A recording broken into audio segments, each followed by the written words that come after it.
Imagine um homem que construiu um império bilionário. Um nome celebrado como símbolo de superação. Um sobrevivente de uma das maiores tragédias da história humana. Um empresário que dizia ajudar os mais pobres, oferecendo crédito a quem nunca teve acesso. Agora, imagine que por trás dessa imagem existisse uma rede de abusos que durou décadas. Uma história que, segundo denúncias, foi silenciada, ignorada, enterrada. Hoje, você vai conhecer um dos casos mais perturbadores já associados a um dos maiores empresários do Brasil. Durante décadas, a narrativa foi praticamente incontestável. Um homem que sobreviveu ao horror da guerra chegou ao Brasil sem nada e construiu um dos maiores varejos do país. Uma trajetória que parecia saída de um roteiro de filme. Sua marca se tornou sinônimo de acesso. Para milhões de brasileiros de baixa renda, era a porta de entrada para comprar eletrodomésticos, móveis e bens essenciais. O famoso carnê, pago em pequenas parcelas, transformou a relação de consumo no país. Mais do que um empresário, ele era visto como um benfeitor social. Mas essa imagem pública não surgiu por acaso. Ela foi sustentada por 3 pilares principais. Primeiro, o passado trágico, que gerava empatia imediata. Segundo, a ideia de que ele ajudava os mais pobres. E terceiro, o enorme poder econômico que sua empresa acumulou ao longo dos anos. Essa combinação criou algo poderoso, uma blindagem moral, uma reputação praticamente intocável. E é justamente aí que a história começa a mudar. Por muito tempo, os rumores existiam, mas não ganhavam força. Histórias isoladas, comentários nos bastidores, suspeitas que não ultrapassavam certos círculos. Mas, segundo investigações posteriores, essas histórias não eram casos isolados, e sim parte de um padrão.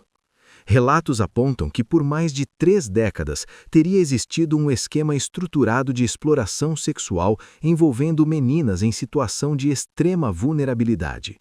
Crianças, adolescentes, meninas que viviam em pobreza, muitas vezes sem acesso à proteção básica. O que torna essas acusações ainda mais graves é a forma como o suposto esquema teria sido operado. De acordo com denúncias, não se tratava de ações isoladas ou improvisadas, mas sim de um sistema organizado. Um sistema que, segundo os relatos, utilizava a própria estrutura da empresa. Funcionários teriam sido envolvidos, motoristas, seguranças, intermediários. Pessoas responsáveis por transportar vítimas, organizar encontros e garantir que tudo acontecesse sem chamar atenção. Há relatos de uso de helicópteros corporativos, de pagamentos realizados dentro das próprias lojas, de logística empresarial sendo desviada para fins criminosos. E talvez um dos pontos mais chocantes, a existência de um quarto específico dentro da sede da empresa, onde parte dos abusos teria ocorrido.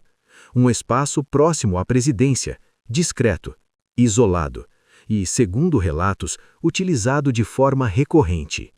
O padrão descrito pelas investigações segue uma lógica comum em casos de exploração: a vulnerabilidade como porta de entrada.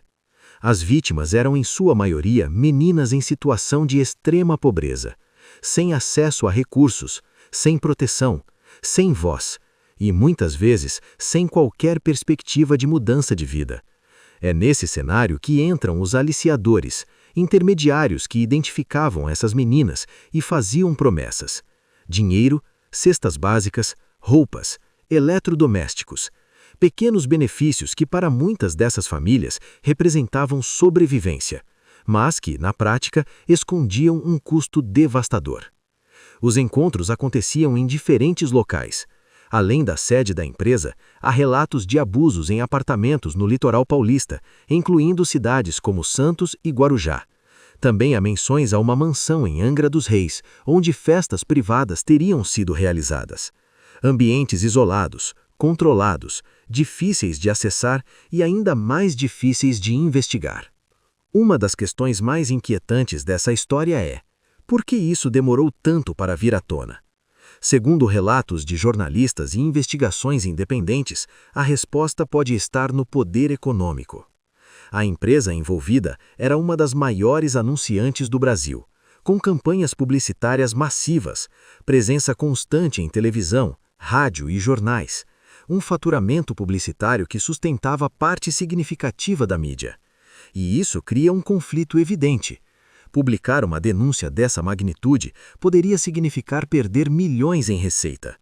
Relatos indicam que jornalistas tentaram levar a história adiante, mas foram barrados.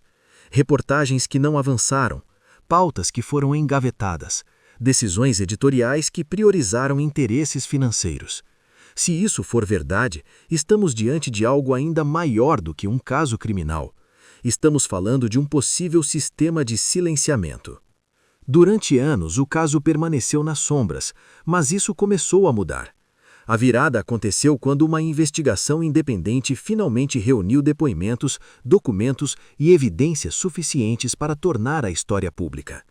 Essa reportagem trouxe à tona dezenas de relatos, histórias que até então estavam dispersas e invisíveis, e com isso o caso ganhou repercussão nacional.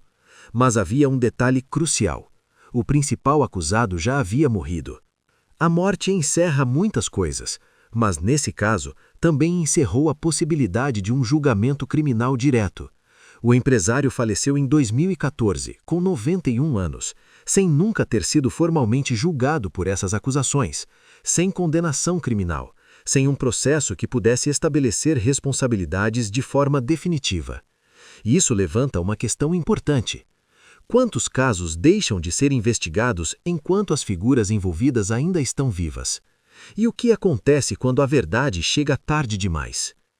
Para as vítimas, a ausência de justiça formal não significa a ausência de consequências. O trauma permanece, as marcas permanecem, e muitas vezes o reconhecimento público é o único tipo de validação que ainda pode ser alcançado. Outro ponto que chama a atenção é que as denúncias não se limitaram a uma única pessoa. O filho do empresário também foi alvo de acusações semelhantes. Em seu caso, houve processos civis e decisões judiciais que resultaram em indenizações milionárias. Isso sugere que o problema não pode ter sido isolado, mas parte de um padrão mais amplo, uma cultura, ou, no mínimo, uma continuidade de comportamentos. Ao ouvir essa história, é inevitável lembrar de outros casos que ganharam repercussão global. Casos envolvendo figuras poderosas, com acesso a recursos, influência política e econômica e redes estruturadas de abuso. A comparação com casos internacionais não é apenas retórica. Ela ajuda a entender como esse sistema funciona. Poder gera proteção, dinheiro gera silêncio, e influência pode atrasar ou até impedir investigações. No final, essa história levanta uma questão fundamental. O que fazemos com esse tipo de informação? Ignorar é mais fácil, questionar é desconfortável, mas necessário. A memória coletiva tem um papel importante. Ela não substitui a justiça, mas pode impedir que histórias sejam apagadas, e pode dar visibilidade a quem por muito tempo não teve voz. Esse não é um caso simples, não é uma narrativa com respostas fáceis. Existem acusações graves, relatos consistentes, mas também a ausência de um julgamento definitivo. E isso exige cautela, mas também exige atenção. Porque, na verdade, independente do desfecho judicial, uma coisa é clara: histórias como essa não surgem do nada. Elas são construídas ao longo do tempo, sustentadas por estruturas e, muitas vezes, protegidas pelo silêncio. Se existe uma lição aqui, talvez seja essa: nenhuma figura pública deve estar acima de questionamentos, e nenhuma história deve ser considerada intocável. Se você chegou até aqui, compartilhe esse vídeo. Não como forma de acusação, mas como forma de discussão. Porque, no fim, falar sobre esses temas é uma das poucas formas de evitar que eles se repitam e, principalmente, de garantir que as vítimas não sejam esquecidas.